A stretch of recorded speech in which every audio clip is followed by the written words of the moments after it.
Fala, meu povo, vocês gostaram? Trouxe o Elias aqui de volta para falar de mais um livro para você. É isso. Dessa vez foi um livro que ele tava me enchendo o saco para ler, que eu tava cara, tava assim, parasitando minha biblioteca. Daí eu falei, não, tá bom, cara, eu vou te dar esse livro, mas com a condição de que você vai fazer uma resenha pro livrado. É isso. Então, é nóis, meu irmão. Valeu, meu cara. Obrigado. É mesmo.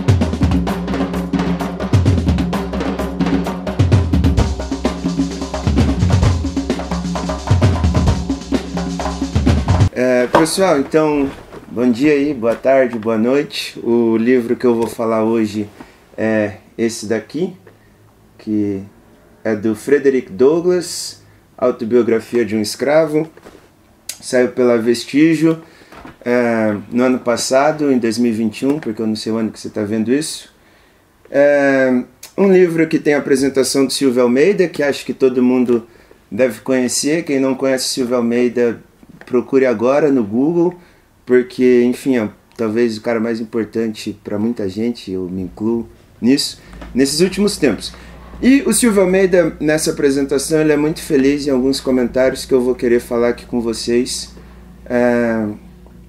que são muito pertinentes para o debate referente ao Frederick Douglass. Mas antes disso, então, eu vou falar um pouco do livro, que a Autobiografia de um Escravo é uma narrativa de escravo, que é um gênero literário que começou a existir a partir do século XVIII.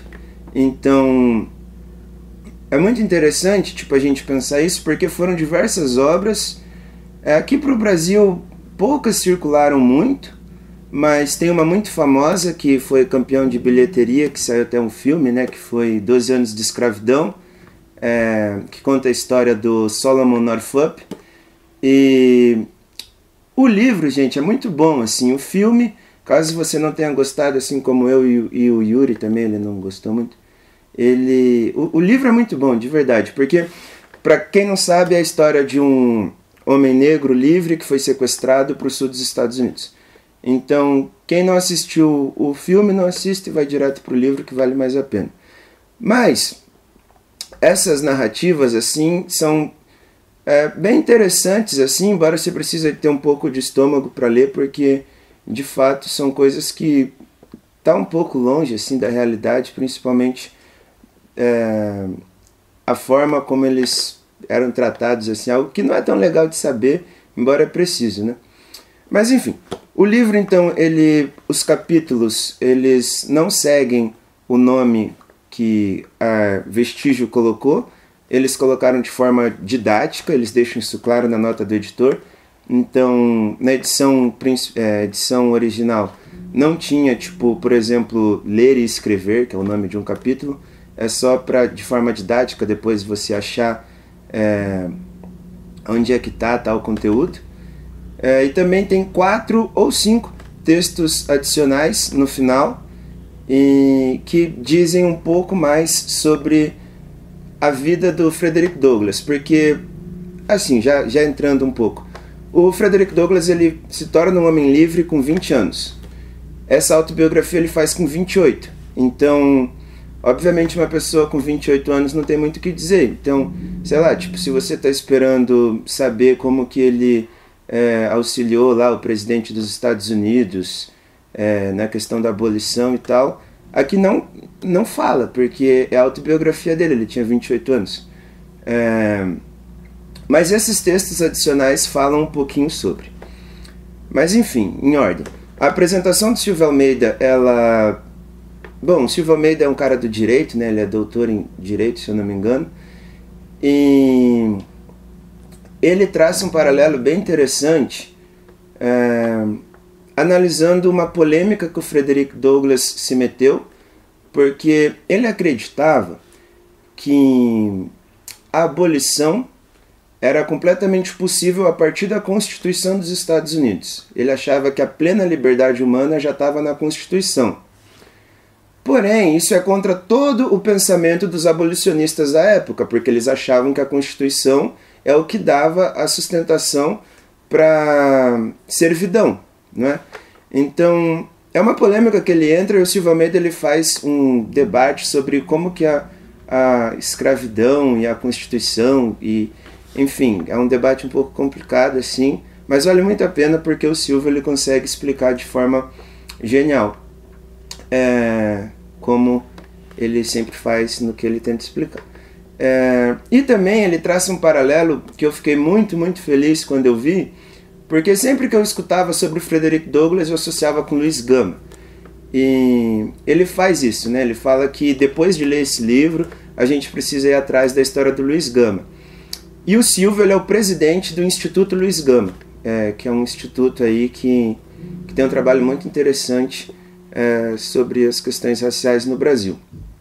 Então, enfim, essa edição ela é realmente muito boa porque tem uma apresentação do Silva Almeida, né, pessoal, que não é qualquer coisa. Então, agora entrando um pouco sobre a história do Frederick Douglass, como eu havia dito, ele fugiu e se torna um homem livre ali quando ele tinha seus 20 anos, mas, enfim, ele nasceu em 1818, em Maryland. Ele era filho de uma mulher negra e havia boatos que ele era filho do seu senhor. Só que a mãe dele foi tirada já do seu convívio desde quando ele era criança, justamente para que ela fosse trabalhar no campo. Então ele é criado pela sua avó, que era ama de leite na casa do seu senhor. O convívio dele com a mãe, né, ele, como diversas outras pessoas escravizadas, esse convívio foi cortado. Então havia pouca relação dele com a mãe dele, assim, tipo, teve alguns encontros noturnos que ela ia escondida ver o seu filho, e algumas vezes que ela ia fazê-lo dormir. Então, o que é muito interessante, tem até uma série que saiu, The Underground Railroad, do Barry Jenkins, que eu não lembro quem escreveu esse artigo na Folha, que fala que, tipo, essa série é legal porque a gente começa a enxergar as relações afetivas mesmo dos escravos, assim, porque é algo que a gente nunca coloca os nossos olhos, assim. E o Frederick Douglass, nessa autobiografia, ele consegue demonstrar isso, principalmente quando ele fala da mãe dele. Já no começo do livro, assim, ele fala de uma, tipo, obviamente, a mãe dele, que ele tinha pouca relação, mas fala com carinho, assim, muito, muito bonito de ler, assim. Enfim, então ele foi criado pela sua avó a maior parte do tempo. Uma coisa que eu acho completamente interessante, que ele narra, assim como qualquer outra autobiografia de uma pessoa que foi escrava, as questões materiais, assim, tipo, de como viviam as pessoas escravizadas nesse período. Tem um momento que ele fala sobre a cota mensal de roupa e etc. E algo, tipo, bem bizarro, assim, que, sei lá, até caiu uma lágrima quando eu estava lendo, é real isso, que, tipo, ele diz que era muito comum você ver crianças seminuas, assim, porque as crianças elas não podiam trabalhar no campo, então eles não viam razão de dar sapato e casaco para uma criança, e era comum você ver crianças sem roupas, assim, adequadas para aquele frio que fazia.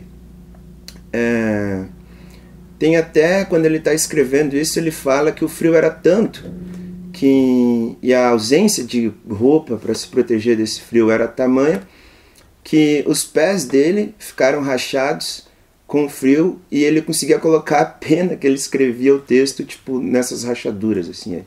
É muito, muito triste isso. E ele também diz que a cama tinha, tipo, a ausência da cama, ou melhor, a ausência da cama não era tão ruim quanto a ausência de tempo para dormir.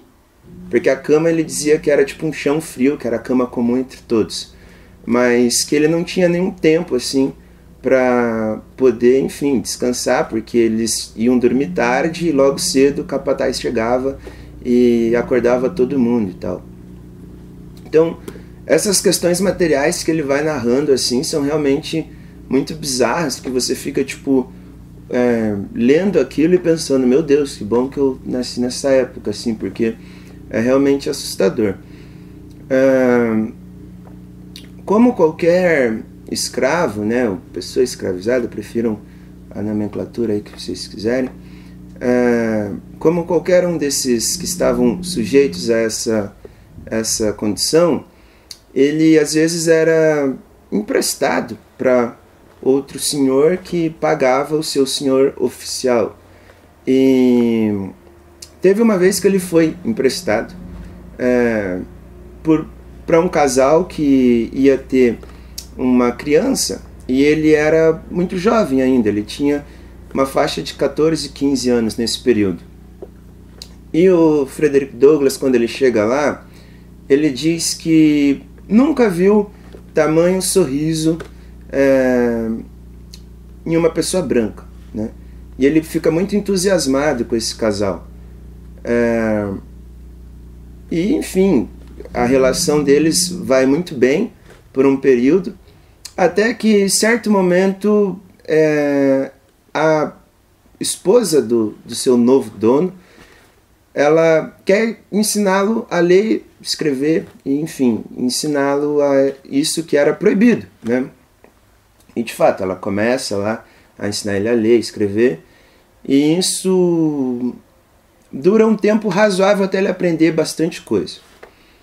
Porém, o esposo dela, no caso, seu novo dono, fala que é proibido, e etc., e que agora proíbe ela de fazer isso com ele. E é muito interessante que ele fala que depois dessa proibição, ele diz que ela conheceu o privilégio de ser dona de um escravo, porque ela estava tratando ele como se fosse tipo um amigo. Por que isso? Porque ela o tratava bem, e depois de um tempo, quando ela percebeu que ela era uma pessoa branca, logo ela tinha privilégios sobre uma pessoa preta no sul dos Estados Unidos, ela começa a usar isso a favor dela, né? Então, tipo, ela era uma pessoa boa, e depois que ela percebeu que ela agora tinha um escravo, ela começou a ser uma pessoa má, assim. É tipo aquela pessoa que começa a ter dinheiro, assim, trata mal os outros, tá ligado? Enfim, aí isso aconteceu de forma bizarra, assim, a ponto de que ele escreve isso com uma tristeza muito profunda, porém, ao mesmo tempo, foi importante isso para ele, porque acendeu uma necessidade de continuar aprendendo. E isso é muito louco, assim, porque ele não tinha nenhum exemplo próximo, assim, para querer aprender a ler e escrever. Tipo, exemplo, eu digo, semelhantes a ele. E com esse pequeno incentivo, assim, dessa pessoa que depois ficou muito ruim para ele, acendeu tipo uma chama de necessidade de conhecimento muito forte nele. E como ele era uma pessoa que agora, nesse momento, cuidava de uma criança, ele podia ir ao centro da cidade, por exemplo, para resolver diversas coisas. E lá ele fez amizade com meninos jovens, brancos, pobres, mas que sabiam ler e escrever. Isso é muito interessante, que eu conversava hoje cedo com o Yuri sobre isso, que ele fala uma coisa que parece ser impossível da gente imaginar, né? Que ele fala assim, eu tinha, que assim, ele ia para aprender com esses moleques e ele levava pão para eles, porque eles eram meninos brancos, pobres, que sabiam ler e escrever. E o Frederick Douglass, ele fala, eu levava o pão e eles me davam um pão do conhecimento. Porque como ele trabalhava agora em uma casa, ele tinha acesso à comida, né? E a gente conversava hoje cedo sobre isso, tipo, como que isso é louco? Os meninos tinham a liberdade, mas não tinham comida, e o Frederick Douglass tinha comida, mas não tinha liberdade, né? E, enfim, é muito estranho isso. E ele continua, então, de fato, tendo aula com esses meninos agora, só que ele não fala o nome dos meninos, porque essa autobiografia foi escrita quando ainda existia escravidão. Então, ele tem muito cuidado em dizer tudo nessa autobiografia. Ou seja, ele não dá o nome de quais eram os meninos que o ajudavam, por conta disso. A escravidão ainda estava acontecendo no sul dos Estados Unidos quando essa autobiografia é publicada. Então, a vida do Frederick Douglass nesse momento ia muito bem, só que o seu dono, o dono verdadeiro, não o que ele estava morando, ele morreu lá em alguma questão, e o Frederick Douglass ele volta para ser leiloado. Então, tem uma frase que é genial, que ele fala assim, que homens, mulheres, velhos, jovens, crianças, adultos, foram colocados na mesma posição que porco, ele fala os animais que eu não vou lembrar quais, mas era porco, boi, sei lá, enfim, que ele mostra tipo, exatamente como que ele era uma mercadoria, né? Porque era exatamente isso, né? A relação de escravo e senhor, né? Que essa sociedade bipolarizada assim fazia com que o escravo, por óbvio, fosse uma mercadoria. Então ele estava sendo leiloado agora junto com um porco, né? E, enfim, ele então é leiloado, vai para uma fazenda e volta a ter que trabalhar no campo, né? E nessa condição de trabalhar no campo, ele começa a criticar muito pesado, fazer uma crítica muito pesada à religião, né? E ele questiona Deus diversas vezes. Ele fala, será que existe um Deus justo? E, gente, por favor, né? Hoje em dia, ou um filósofo europeu daquele momento, tipo, falar sobre isso, assim, era ok, mas a gente está falando de uma pessoa escravizada que todo domingo de manhã tinha que fazer um rito ali de missa com seu senhor. Então, tipo, essa pessoa criticar Deus da forma como o Frederick Douglass faz nessa autobiografia é algo tipo genial, assim, como ele faz essas críticas. E são críticas completamente sofisticadas, assim, tipo, questiona justamente a bondade de Deus, questiona se seria possível um paraíso para pessoas como ele, e enfim, são realmente ótimas críticas à religião. Críticas tão fortes que na 6ª edição dessa autobiografia ele coloca um apêndice para falar justamente que ele não é ateu. Porque todo mundo achava que ele era ateu, porque as críticas foram ótimas. Ele falou, olha, eu não sou ateu, eu só sou contra a forma como os senhores de escravo falavam sobre a religião e como que eles agiam a partir dessa religião. E quando ele escreve isso, já nos seus 28 anos, 8 anos depois da escravidão, ele fala, se eu voltar para a escravidão, que seja com um senhor ateu. Porque ele não queria voltar a ter um senhor religioso, porque ele acreditava que esses eram os piores senhores, tendo em vista que eles utilizavam da religião para justamente justificar a servidão e justificar os maltratos, os castigos. Então, nessa relação de fazenda, depois de um tempo, acontece algo que, para ele em específico, é muito importante, muito marcante, porque ele aprende um ofício, ele começa a ter uma profissão, no caso.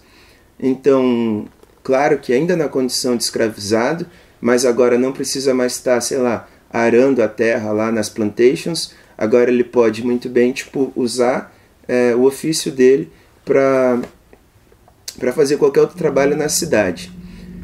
Então, ele começa a fazer esses trabalhos na cidade e ele diz uma coisa que é genial, assim, que agora que ele não está fazendo mais um trabalho tão pesado, ele começa a pensar muito. E não que esses pensamentos de liberdade não existiam antigamente, só que agora ele tinha mais tempo para pensar. E tem uma frase célebre dele que é, para fazer um escravo feliz é fazer um escravo sem pensamento. Então, o fato dele começar a pensar bastante sobre isso fazia com que essa chama da liberdade, essa vontade de fugir, aumentasse muito nele. Ele tenta uma fuga, só que não dá muito certo, mas também não acontece nada demais, porque ele foi pego antes mesmo de tentar. Começaram a surgir boatos na fazenda de que ele estava querendo fugir, e a polícia foi lá e impediu e tal, mas não necessariamente ele estava em fuga. então não frustrou tanto o plano dele, justamente porque ele não estava em fuga, era só um boato que ele podia muito bem desmentir, e assim o fez.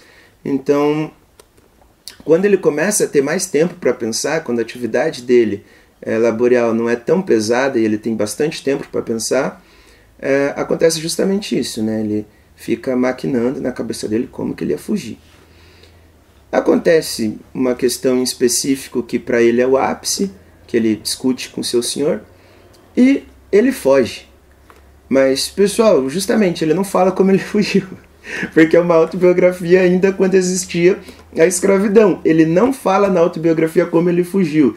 É talvez a maior decepção, assim, você está lendo, querendo saber como que ele fugiu, como que ele atravessou a fronteira, se foi pelas ferrovias lá, mas não, ele não fala, porque ele diz que ele não quer comprometer os outros irmãos incorrentes, porque se ele falar, vão saber o método que ele utilizou, que era um método até então desconhecido.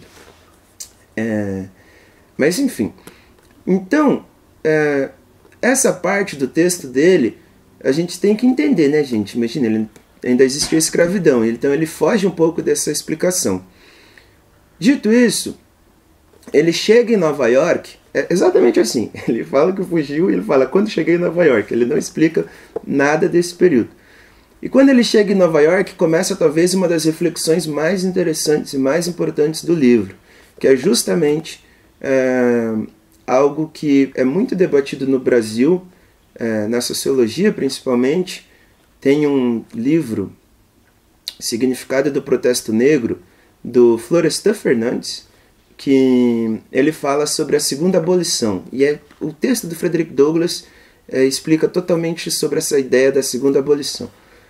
Porque quando ele chega em Nova York, o Frederick Douglass, ele se depara com nada. É muito fácil a gente ficar imaginando justamente nessa ideia de que só a liberdade é importante. Mas quando ele chega em Nova York, ele não tem comida, ele não tem moradia, ele não tem amigo, ele não tem nada.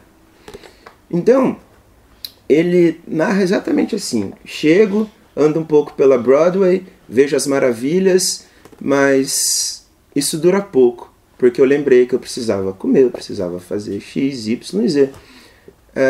Então, é muito interessante, assim, tipo, não basta a liberdade, né? Você precisa, de fato, dar as vias para essa pessoa poder dizer que é livre, né? E o Frederick Douglass, ele explica muito bem isso quando ele narra a sua chegada em Nova York. Mas ele deu muita sorte, né? Como ele mesmo disse, ele conhece já uma pessoa que olha para ele e fala: não confie em mim, uma pessoa negra, não confie em mim, eu não confio em você, mas muito cuidado e tal, com tal lugar, tal lugar, tal lugar. Ele dá todas as dicas e indica uma pessoa. E ele confiou, desconfiando nessa pessoa, mas era um abolicionista que deu lugar para ele morar e tal. A esposa do Frederick Douglass, ela já era uma mulher livre, então quando ele consegue chegar em Nova York, ele manda uma carta, se encontram. Esse abolicionista fala para ele ir para outra cidade, porque em Nova York existiam muitos caçadores de escravos que ficavam rondando ali. Porque assim, nos estados do norte, a escravidão era proibida. Mas ao mesmo tempo era possível que caçadores de escravos fossem ao norte atrás de escravos fugidos do sul. Porém, não era só atrás de escravos que conseguiram fugir para o norte, que eles pegavam. Como trata o Solomon no 12 anos de escravidão, que ele era um homem liberto, que mentiram que ele era escravo e levaram e ficou 12 anos na condição de escravo. Então, é muito interessante pensar isso, assim, tipo, que embora livre, ele morria de medo, né? Enfim, para encurtar um pouco, ele então muda de cidade, ele vai um pouco mais ao norte, e lá ele conhece então o Garrison, que era o dono lá de um jornal, Liberator, e ele começa a escrever nesse jornal. E assim acaba a autobiografia. Porque ele ainda tinha 28 anos, gente. Ele nem ia falar, né, sobre tipo, os grandes feitos que ele teve em vida. Acaba dessa forma. Porém, os textos adicionais tem 2 que eu vou falar rapidamente. O óbvio é o Minha Fuga, que ele vai falar como que ele fugiu, que talvez seja o mais interessante para concluir, quer dizer, para começar depois de concluir a autobiografia. No texto Minha Fuga, ele então explica como que ele conseguiu fugir. Naquela época, todos os negros libertos tinham que andar com um ticket, dizendo que era liberto, dizendo o que fazia e etc. E existia então pessoas que emprestavam esses tickets para pessoas escravizadas. Essa pessoa ia, tipo, pegava um trem normal, como se fosse uma pessoa livre, e quando chegava no estado livre, mandava no correio o ticket para a pessoa que de fato era a dona do ticket. Isso começou a acontecer muito e dava muito certo. Muito certo. E ninguém tinha sido pego até então. Só que o Frederick Douglass, como ele tinha características quase que únicas, ele tinha muito medo de tentar a sorte, porque nesse ticket justamente mostrava as características físicas da pessoa. E o Frederick Douglass, ele era um pouco diferente da maioria, segundo ele. Então ele era amigo de um marinheiro, e ele pediu então um documento desse marinheiro, que era um homem livre, e pediu a roupa do marinheiro também. Então ele se veste de marujo, entra no trem e vai embora. Só que tem uma experiência que ele narra que é muito interessante, que durante a viagem, que durou 24 horas dentro de um trem, então, gente, o Frederick Douglass fugiu num trem, olha que loucura, não fugiu no meio do mato como muita gente pensa, que é justamente isso, né? A galera acha que escravo só sabe fugir pelo mato. Não, eles também tinham um movimento organizado de fuga, né? Que eles conseguiam ter essa solidariedade, porque imaginem vocês, um homem negro livre entregar para uma pessoa escravizada naquele momento, ele podia se ferrar, né? Tipo, mas como que deu? Fulano me deu. Então tinha uma solidariedade, tinha um movimento organizado. Então, Frederick Douglass diz que quando ele estava no trem, passaram diversas pessoas que ele tem certeza que o reconheciam, só que não queriam falar nada. Assim. Tipo, talvez pensavam, não, isso é o certo a se fazer, só vai. Assim, tipo, o que... Obviamente, é um achismo dele, ele acha que não reconheceram alguns, outros que reconheceram, mas preferiram o silêncio, por exemplo. Mas, óbvio, isso é um achismo dele, que não tem como ter certeza a não ser a pessoa que viu ele, né? Essa é a grande questão, assim, tipo, as pessoas que possivelmente poderiam lhe reconhecer, talvez pensaram, não vamos, então... entregar o Frederick Douglass, talvez por diversos motivos que passaram na cabeça deles.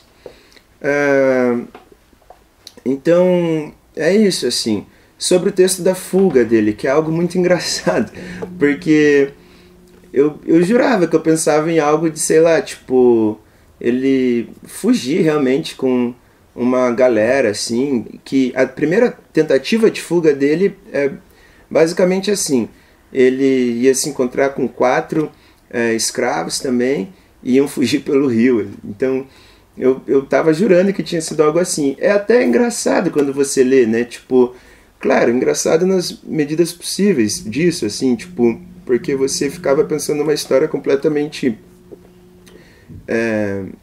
mais assustadora, assim. Você fica, nossa, imagina isso, que legal, né? O cara fugiu pelo trem.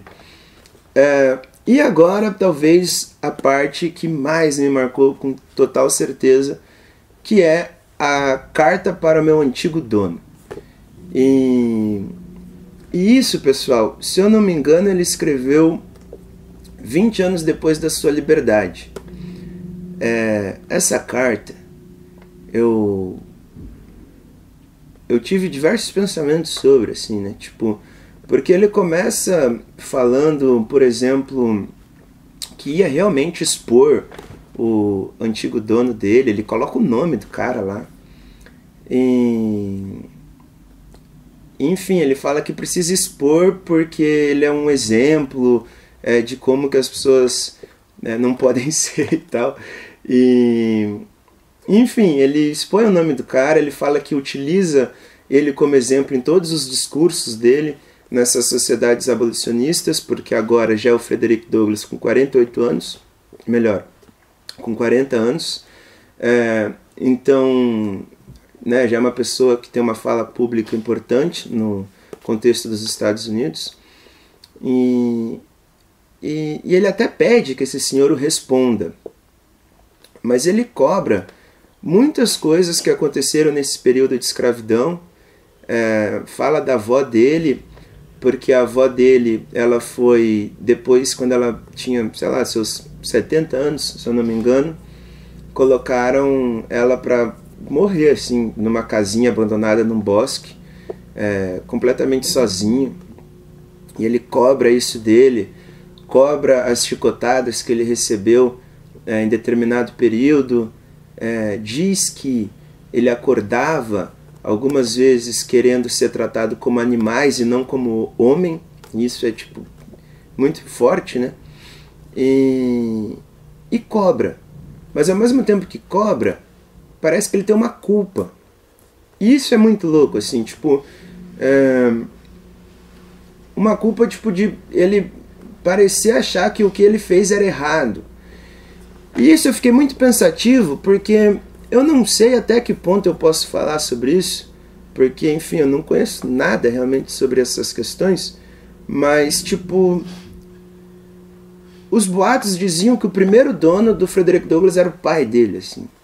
Então eu não sei se ele internalizou aquilo, tipo, de certa forma pensar uma relação possível, tipo, meio que paterna, assim, a ponto dele ter culpa ao falar da fuga dele, mas de certa forma também uma angústia, uma raiva. Enfim, é um dos textos mais poderosos que eu li, assim, tipo, de verdade. E no final ele termina falando que caso ele fosse,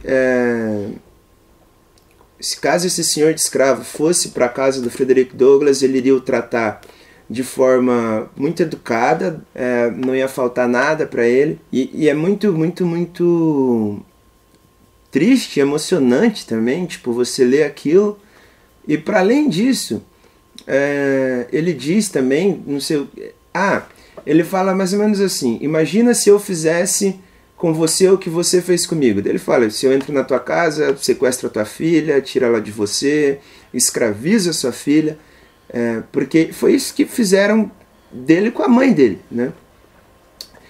E ele fala no final: mas não se preocupe, isso nunca vai acontecer, porque não há um lugar onde ela estaria mais a salvo do que em minha casa. Então, tipo, essa ideia de compaixão com quem foi o seu dono, cara, tipo, eu pouco me importa, assim, com o meu juízo de valor, assim, referente a isso, como que deve ser feito, sabe, esses debates de Martin Luther King ou Malcolm X, tipo, pouco importa, assim, a única questão é, essa pessoa, ela tinha total, tipo, pô, você falar isso depois de um tempão, você não precisa mais falar, tipo, de certa forma, eu vou me desculpar aqui porque eu corro o risco de ser pego. Não, ele já era uma pessoa muito importante, Frederick Douglass. Então ele falar isso é tipo algo muito, muito, muito, muito forte. E no final ele escreve, né? Em vez de escrever o nome dele, ele coloca... Obviamente ele escreveu o nome dele em algum lugar, mas ele coloca o seu semelhante, não o seu escravo. E... enfim, é muito forte esse texto, assim. Existem outros textos adicionais, como o prefácio à edição original, que é desse Garrison, aí, que era o dono do jornal qual o Frederick Douglass publicava. E existe também um debate dele sobre a independência dos Estados Unidos, que chamaram ele para falar, e ele expõe a hipocrisia das pessoas em falarem sobre a independência dos Estados Unidos, tendo em vista que ainda havia pessoas negras no sul sendo escravizadas. Pessoal, esse livro aqui eu acho que foi muito impactante por diversas razões. Eu acho que o nome nos capítulos positivo de forma didática, sim, porque Tem momentos que um parece o outro, e daí às vezes você precisa lembrar de alguma coisa para saber onde que acha. Eu não sei vocês, mas eu faço muito isso. Às vezes eu quero voltar numa informação, acho que todo mundo faz isso na real. E daí, tipo, eu também anoto bastante o que eu leio, e daí eu anotava, tipo, o nome das coisas, então ajuda bastante. Eu realmente acho que é uma vitória da editora de ter pensado isso. Uma apresentação de peso, por óbvio. O Silvio Almeida, ele coloca essa chaminha aí pra gente pensar também no Luiz Gama, que tem pouca coisa sobre o Luiz Gama, né? Tem, acho que com a palavra Luiz Gama e pouca coisa. Tem um da expressão popular bem pequeno também que eu tenho. Mas tem um filme dele, né, no Globoplay, se não me engano, que vale a pena dar uma olhada, assim, tipo, essa associação que o Silvio faz não é à toa. Mas enfim, um livro que mexe com diversas emoções, muito mais do que aquele que eu havia lido, porque era, né, uma questão muito de pensar e tal, não sei o que, análise de um terceiro, assim. Só que isso daqui é, tipo, realmente o cara que viveu toda essa parada, assim. Então, eu indico bastante que vocês leiam esse livrinho aqui. Procurem também, talvez, o do Solomon Northup, que são os 12 anos de escravidão, tá? Pelo Pinguim, acho. Vocês indo atrás dessas narrativas de escravos, assim, vale muito a pena. Tem, por exemplo, esse dos 12 anos, que eu particularmente gosto muito. É um livro que marcou, talvez, tipo, toda uma questão dos meus estudos, assim, sobre o movimento negro no geral. Primeiro porque eu adoro ler, tipo, por exemplo, Angela Davis e pensadores que estão falando sobre isso, mas, tipo, cara, você lê o cara que viveu isso, que a gente está pensando e falando, é tipo outro choque, assim. E agora imagina ler um cara que achava que ele era livre e ele não era livre, porque existiam caçadores de carne humana, como o Fred fala. Ele diz que esses caçadores eram caçadores de carne humana. E você sequestrar alguém, o cara trabalhava tipo em teatro, assim, falava que ele tinha um trabalho para fazer, leva, embebeda o cara e sequestra ele pro sul. E esse cara que achava que era livre, tô falando do Solomon, que ele tinha uma família, ele fica 12 anos na escravidão e quando volta a família dele já tá com outra família e ele tem que ir pro Canadá sozinho. Gente, esse cara sofreu, velho. Então, as narrativas de escravo eu acho que valem muito a pena todo mundo dar uma lida aí. Enfim, acho que é isso, a minha contribuição aí para esse livro. Então, muito obrigado, espero que vocês sigam aí o Livrada nas redes e assinem o Catarse para ajudar o Yuri e o Murilo, que eles merecem muito. Pô, tipo, 12 anos aí de Livrado, os caras não correm, então é mais do que merecido, né? Então assinem aí, paguem o Catarse e paguem aquele para ganhar café, rapaziada. Ganhar no sorteio. Muito obrigado, até uma próxima. Tchau, gente.